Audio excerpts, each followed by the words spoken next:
Aber bevor es so weit war, hat das Murmeli wie jeden Abend seine Zähne putzen, das Gesicht waschen und das Bischi anlegen. Wo es dann im Bett gelegen ist seine Mami nachher Gute Nacht sagen. Oh je, Mine, das war ein Tag heute. Zum guten Glück ist nochmal alles gut gegangen. Und Murmeli, du bist mein Held. Du hast das so toll gemacht heute und mir so geholfen. Danke vielmals. Oh, Mami, das habe ich doch gern gemacht. Ich weiss, du bist so ein Schatz. Du auch, Mami. Und außerdem bist du die mutigste Mutter, die ich kenne. Oh, aber jetzt träum etwas Schönes, mein Schatz. Dir gehen ja schon die Augen zu. Gute Nacht, Murmeli. Ach, und Murmeli, denkst du nicht mehr an die Räuberjagd, gell? Nein, ich denke nicht mehr dran. Gute Nacht, Mami.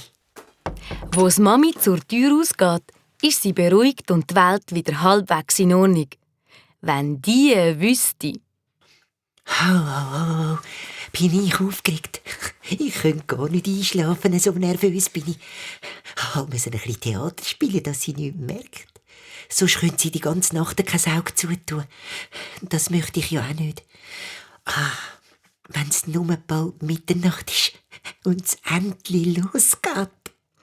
Zur gleichen Zeit rumpelt es beim Grosspapi im Zimmer. Er bereitet alles vor für die Räuberfalle.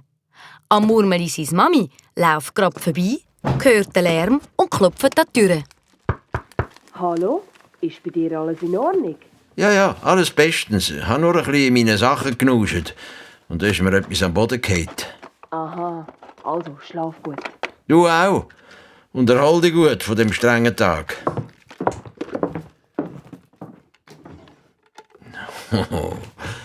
Nochmal gut gegangen.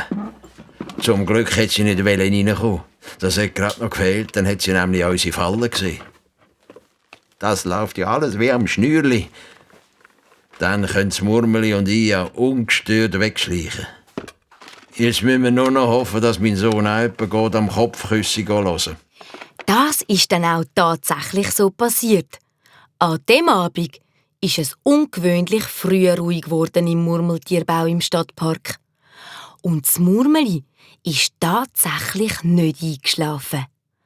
Wo die Uhr 12 Uhr geschlagen hat das Murmeli langsam mitzählt. 1, 2, 3, 4, 5, 6, 7, 8, 9, 10, 11, 12. Endlich! Die Räuberjagd kann losgehen. So, ganz geschwind die grünen Latzhosen anlegen. So,